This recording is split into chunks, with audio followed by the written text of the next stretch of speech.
dalam satu cita, selamat dan bahagia anak bangsa.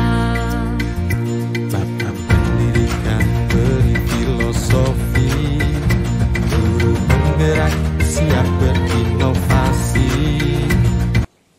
Assalamualaikum warahmatullahi wabarakatuh. Saya Lia Kamilah dari SDN 4 Sindang Galih. Saya Asep Hilman dari SMA 14 Garut. Saya Salma Afonisa dari TK Darul Fat. Kami CGP Angkatan 11 Kabupaten Garut akan melaksanakan praktek coaching untuk supervisi akademik.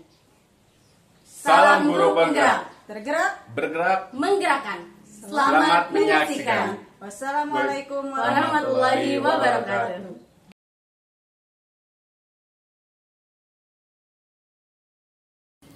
Assalamualaikum Pak Asep, apa kabar? Waalaikumsalam Bu Lia, alhamdulillah baik Bu. Apakah saya mengganggu waktunya Pak Asep, Pak Asep? Oh tidak sama sekali Bu, kebetulan saya lagi istirahat Bu. Oh, alhamdulillah kalau begitu. Kebetulan saya membutuhkan bantuan Pak Asep. Hari ini saya akan melakukan coaching dengan Bu Salma, rekan sejawat saya. Apakah Pak Asep bersedia untuk bisa menjadi pengamat pada proses coaching tersebut, Pak? Oh tentu saja dengan senang hati Bu. Apakah rubrik pengamatannya sudah ada Bu? Alhamdulillah sudah Pak. Oh baiklah kalau begitu. Nah sebelum Ibu melakukan coaching dengan rekan sejawat Ibu, kira-kira kompetensi coaching apa yang Ibu kembangkan? Kompetensi coaching yang ingin saya kembangkan kali ini adalah mendengarkan aktif, Pak. Oh begitu ya. Kemudian bagian spesifik mana yang ingin diobservasi? Bagian spesifiknya yaitu ingin mendengarkan keluh kesah dari coach, Pak. Oh begitu ya. Nanti indikator kecapaian yang ingin dikembangkan seperti apa? Indikator ketercapaian yang ingin saya kembangkan kali ini pada proses coaching kali ini adalah ingin bisa menemukan solusi dari permasalahan yang dimiliki oleh coach berdasarkan potensi yang dimiliki oleh rekan sejawat saya tersebut, Pak. Baiklah kalau begitu Bu, insya Allah dengan senang hati saya akan membantu Ibu untuk mengamati proses coaching Ibu dengan rekan sejawat Ibu. Oke, terima kasih Bapak sebelumnya. Sama-sama Ibu. Assalamualaikum. Waalaikumsalam warahmatullahi. Waalaikumsalam Bu Salma, apa kabar? Waalaikumsalam, Bu Lia sehat. Bu Lia gimana Bu? Alhamdulillah sehat Bu Salma. Bu Salma, bagaimana penerapan PSE di sekolah Bu Salma terkait modul yang kita pelajari kemarin? Alhamdulillah sudah mulai diterapkan Bu, seperti pengenalan jenis-jenis emosi di kelas saya. Karena untuk anak usia dini kemampuan untuk meregulasi emosi ini sangat penting ya, tetapi belum optimal Bu di kelas saya. Begitu ya. Menurut Ibu kemampuan meregulasi yang belum optimal itu ditunjukkan dengan perilaku apa Bu? Kebetulan Bu di kelas saya itu ada 3 siswa yang sangat aktif dan sulit fokus Bu. Saya khawatir mereka tertinggal dalam pembelajaran jika setiap belajar selalu mengganggu teman dan tidak fokus untuk belajar. Bahkan beberapa orang tua melabelinya dengan troublemaker Bu. Oh begitu ya. Sudah sewajarnya sih Ibu Salma khawatir, apalagi Ibu kan memegang kelompok B ya yang akan melanjutkan ke SD ya Bu ya? Betul, sangat betul Bu. Saya memegang kelompok B, di mana kan bukan hanya kemampuan kognitif saja Bu ya yang ingin dicapai, ada juga salah satunya itu tentang pembelajaran atau keterampilan sosial emosionalnya Bu. Baik. Kira-kira menurut Ibu faktor apa yang dapat menyebabkan ketiga siswa tersebut begitu aktif? Saya sudah melakukan observasi Bu. Salah satunya yang saya lihat itu adalah dari pola asuh di rumah Bu. Nah siswa yang pertama ini dia tinggal bersama kakek dan neneknya, sehingga segala keinginannya berusaha untuk dipenuhi oleh kakek dan neneknya, selalu dibela. Nah siswa yang kedua memiliki riwayat penyakit yang cukup berat memang dari bayi, sehingga sama selalu dimanja, keinginannya selalu dipenuhi oleh orang tuanya. Nah kalau siswa yang ketiga memiliki orang tua yang cukup otoriter, jadi apa-apa marah, apa-apa dibentak dan begitu Bu. Bagaimana dengan kondisi belajar pada saat di rumah Bu? Nah dari pengakuan orang tua sendiri memang ketiga siswa ini lebih aktif untuk bermain di luar Bu, sehingga sulit untuk belajar di rumah. Oke begitu ya. Menurut Ibu apa yang dapat Ibu lakukan untuk membantu murid fokus saat belajar dan tidak mengganggu siswa yang lainnya di kelas? Nah pertama yang saya harus lakukan adalah pendekatan ini secara personal Bu kepada siswa. Selanjutnya saya harus membangun komunikasi kepada orang tua, karena untuk melakukan atau ya untuk perkembangan anak yang optimal itu kan butuh kolaborasi ya antara saya sebagai guru dan orang tua di rumah. Bagaimana cara Ibu untuk berkoordinasi dengan orang tua siswa tersebut? Nah, saya akan memaksimalkan forum parenting Bu. Kebetulan di sekolah ada forum parenting. Saya saya juga akan melakukan home visit, berkunjung ke rumah siswa. Saya akan dengan home visit itu saya bisa melakukan kontak empat mata gitu ya dengan orang tua mengenai perkembangan siswa di sekolah. Oh, sudah bagus sekali ya itu rencananya. Kapan kira-kira rencana tersebut akan Ibu mulai? Kebetulan hari Kamis Bu ada jadwal parenting, saya akan memasukkan gitu ya materi terkait pola asuh kepada orang tua, seperti itu Bu. Oke. Baik Bu Salma, semoga dengan langkah-langkah tadi yang akan Ibu lakukan dapat mampu merubah sedikit demi sedikit perilaku siswa tersebut ya Bu Salma ya. Amin Bu Lia. Terima kasih Bu Lia sudah mau bertukar pikiran mendengarkan curhatan saya. Sama-sama Bu Salma. Terima kasih sekali lagi Bu Lia sudah mau mendengarkan gitu ya keluh kesah saya, karena jujur Bu saya itu agak galau ya Bu ya mendapat siswa seperti itu, tetapi dengan berdiskusi dengan Ibu saya merasa lega. Terima kasih Bu Lia. Sama-sama Bu Salma. Ya. Terima kasih Bu. Alhamdulillah, Ibu sudah melakukan coaching dengan rekan sejawat Ibu. Nah, ini ada beberapa catatan dari saya Bu berkaitan dengan praktek coaching yang sudah Ibu lakukan tadi. Mungkin yang pertama dari praktek coaching tadi yang menjadi indikator adalah mendengarkan efektif. Yang kedua, coaching sudah dapat menemukan solusi bagi permasalahan yang dihadapinya. Dan yang ketiga, Ibu juga sudah melakukan percakapan coaching dengan alur tirta Bu, seperti menentukan tujuan, mengidentifikasi masalah, merencanakan aksi, dan mengarahkan pada tanggung jawab coaching. Nah, sekarang Bu, kira-kira untuk kedepannya kompetensi coaching apa yang ingin Ibu kembangkan berdasarkan dari praktek coaching yang sudah Ibu lakukan tadi? Alhamdulillah ya Bapak ya, tadi dari catatan-catatan Bapak. Nah, untuk kedepannya mungkin kompetensi coaching yang ingin saya kembangkan adalah present Pak. Oh, begitu ya. Baiklah, semoga Ibu bisa semakin mengembangkan keterampilan coaching Ibu. Amin. Agar dapat saling membantu dengan rekan sejawat untuk dapat menemukan solusi terhadap permasalahan terkait pembelajaran dengan dapat menggali potensi yang Ibu miliki Bu. Ya, terima kasih sekali Bapak atas bantuannya sudah bisa menjadi pengamat saya pada saat melakukan proses coaching. Sama-sama Bu. Assalamualaikum Bapak. Waalaikumsalam warahmatullahi wabarakatuh.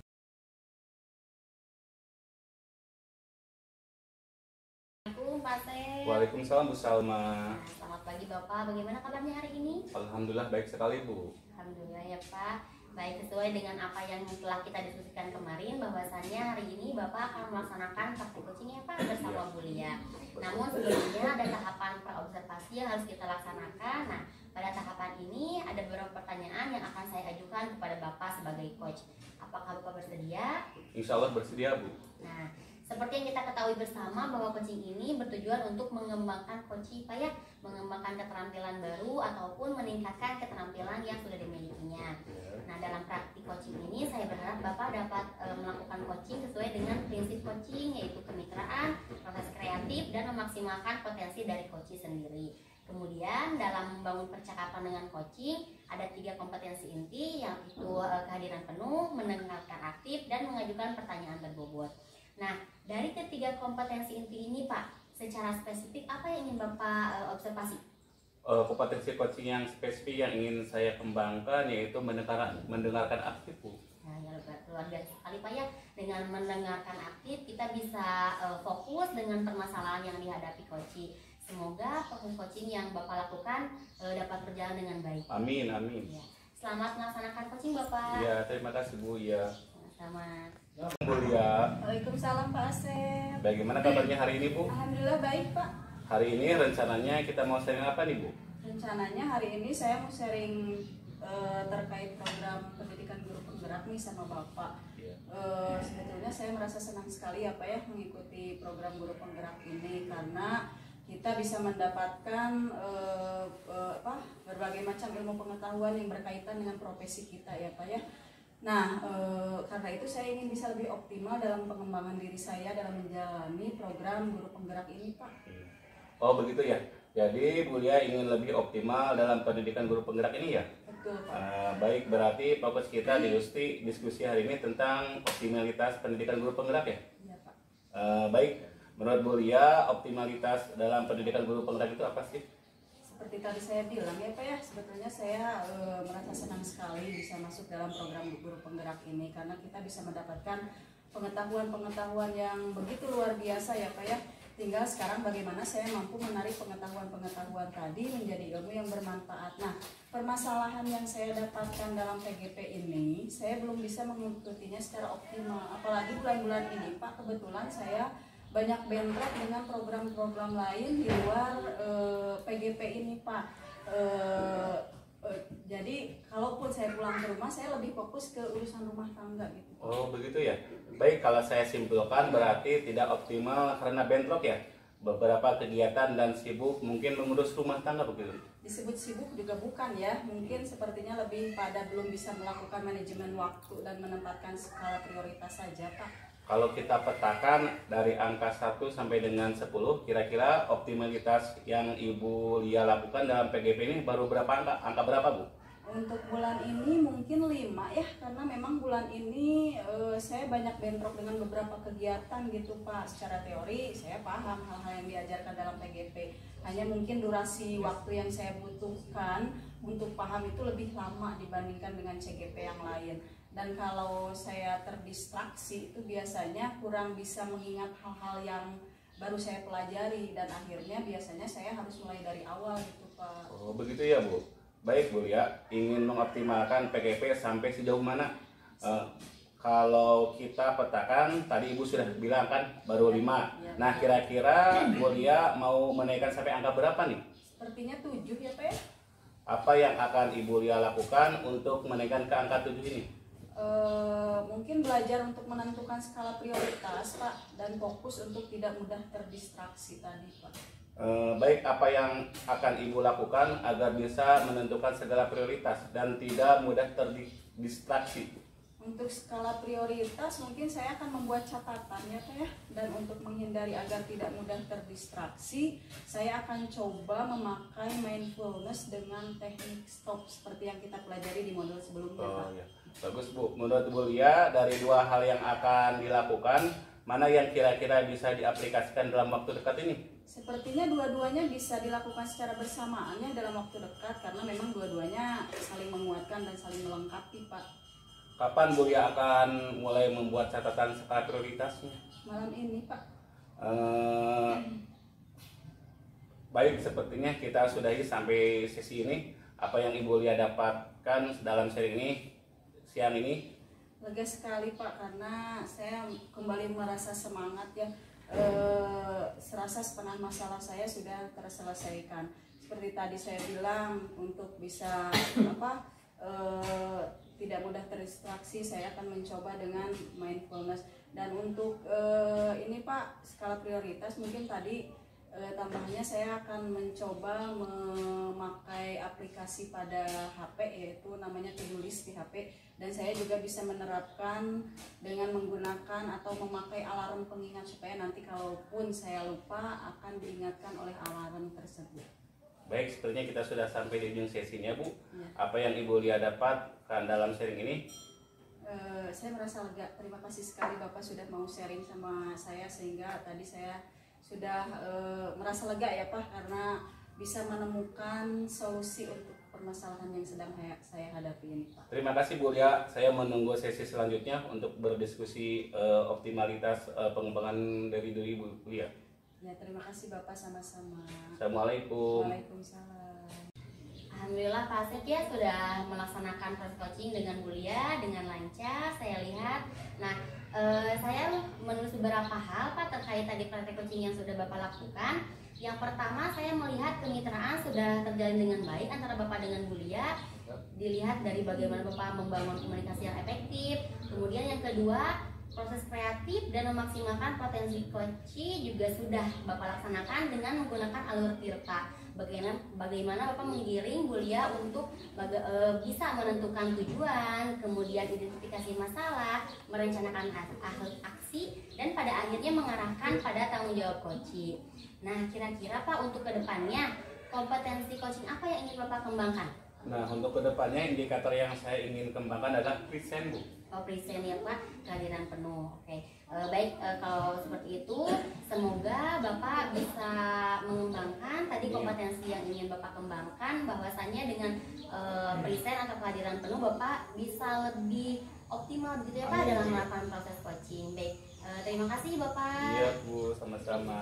Assalamualaikum. Waalaikumsalam.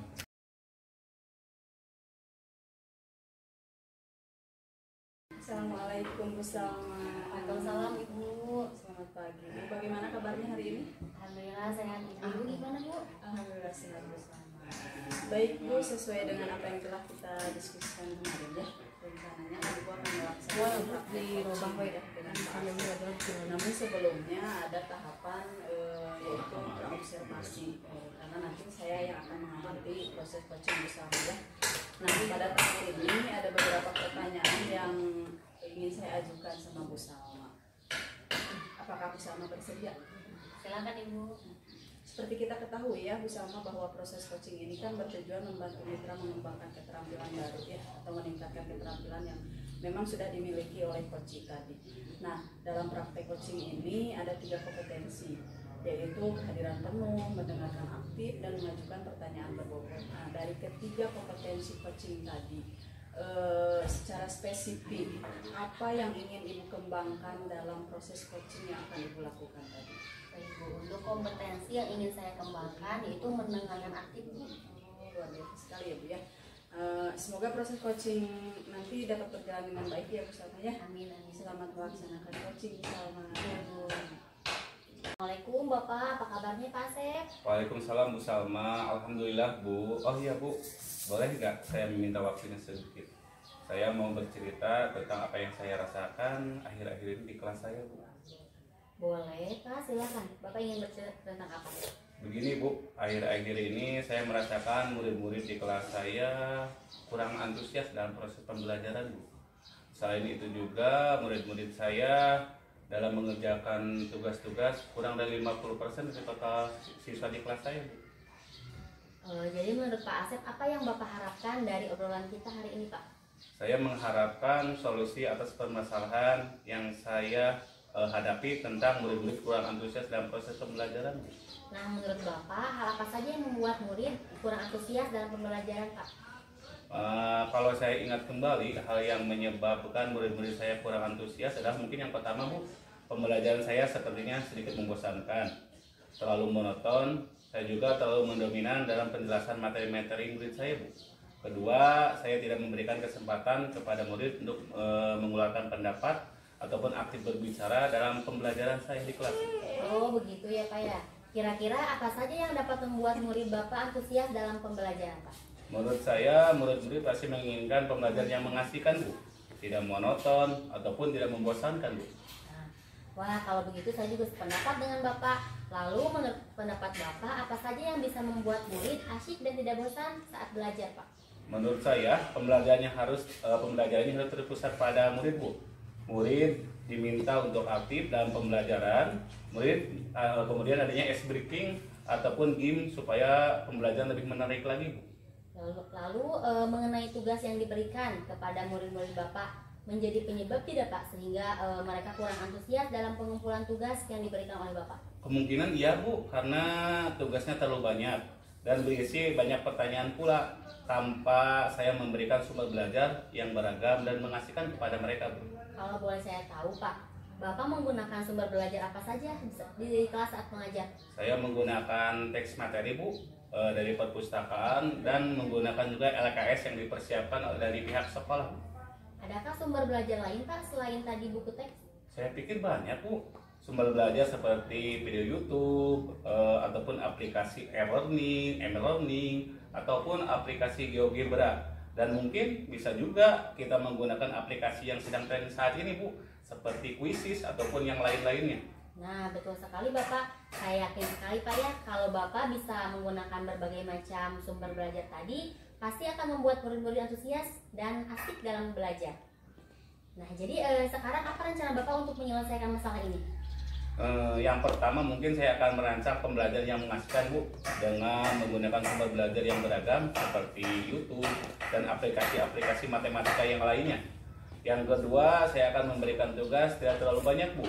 Kemudian bentuk tugasnya juga saya akan ubah Bu, akan sesuai dengan minat dan bakat murid-murid saya. Istilahnya saya akan melaksanakan pembelajaran diferensiasi, sehingga murid tidak terkesan terpaksa, tetapi mereka memang senang dalam mengerjakan tugas yang saya berikan. Bagus sekali rencana Bapak ya, mudah-mudahan berhasil sesuai dengan apa yang Bapak harapkan. Sekarang apa komitmen Bapak terhadap rencana Bapak tadi? Saya berkomitmen untuk selalu membuat rencana pembelajaran yang mengasihkan, menggunakan banyak sumber belajar dan eksplorasi materi sehingga murid-murid saya dapat menjalankan merdeka belajar Bu. Dan saya juga membuat murid saya senang dalam kegiatan eksplorasi materi Bu, tanpa ada unsuran paksaan. Akan saya serahkan pemilihan sumber belajar kepada murid-murid saya di kelas nantinya. Bagus sekali Bapak ya, saya sangat mendukung apa yang akan Bapak laksanakan. Jadi kesimpulan untuk mengatasi masalah Bapak tentang kurangnya antusias murid-murid belajar, yang pertama Bapak akan merancang pembelajaran yang mengasihkan dengan menggunakan sumber belajar yang beragam seperti video YouTube dan aplikasi-aplikasi matematika. Yang kedua, Bapak akan memberikan tugas tidak terlalu banyak, kemudian bentuk tugasnya pun disesuaikan dengan minat dan bakat murid-murid Bapak. Selain itu, Bapak juga akan melakukan pembelajaran berdiferensiasi Pak ya, sehingga murid tidak terkesan dipaksa, tetapi mereka memang senang mengerjakan tugas. Begitu ya Pak? Iya. Mudah-mudahan apa yang direncanakan oleh Bapak berjalan dengan lancar dan sesuai dengan harapan. Ya, terima kasih Bu atas waktu dan sharingnya. Mudah-mudahan kita semua bisa menjadi guru yang selalu dirindukan oleh murid-murid kita nantinya. Amin, sama-sama Bapak. Sepertinya kita akhiri saja perbincangan kita hari ini. Mungkin minggu depan kita bisa kembali berdiskusi Pak ya, sambil mengevaluasi bagaimana hasil penyelesaian masalah yang tadi Bapak utarakan. Tetap semangat ya Pak Asep ya. Assalamualaikum. Waalaikumsalam warahmatullahi wabarakatuh. Alhamdulillah sekali ya bersama Ibu sudah melakukan coaching dengan rekan sejawat Ibu tadi Pak Asep. Nah, berdasarkan tadi proses coaching yang sudah Ibu lakukan dengan Pak Asep, ini saya ada beberapa catatan nih berkaitan dengan praktek coaching yang sudah Ibu lakukan tadi. Nah, yang pertama dari proses coaching tadi, yang menjadi indikator Ibu itu adalah yang ingin saya amati adalah mendengarkan efektif ya Bu ya. Nah lalu yang kedua dari catatan saya, Koci tadi sudah bisa menemukan solusi ya dari permasalahan yang dihadapi oleh beliau. Lalu Ibu juga tadi sudah melakukan percakapan coaching dengan alur tirta ya, sesuai dengan alur tirta mulai dari penetapan tujuan sampai akhirnya melakukan tanggung jawab. Nah di sini kira-kira untuk kedepannya kompetensi coaching apa yang ingin Ibu kembangkan? Kehadiran penuh Bu, kehadiran saya ya. Karena dengan kehadiran penuh saya bisa menggiring pertanyaan yang berbobot sehingga coaching lebih terbuka lagi Bu terkait masalah Bu. Baiklah. Semoga nanti kedepannya Ibu bisa mengembangkan keterampilan coaching Ibu agar dapat saling membantu dengan rekan sejawat yang lain untuk dapat menemukan solusi terhadap permasalahan terkait dengan proses pembelajaran dan juga bisa menggali potensi yang dimiliki oleh coach ya Bu ya. Ya, amin. Terima kasih Ibu. Sama-sama Bu Salma. Assalamualaikum.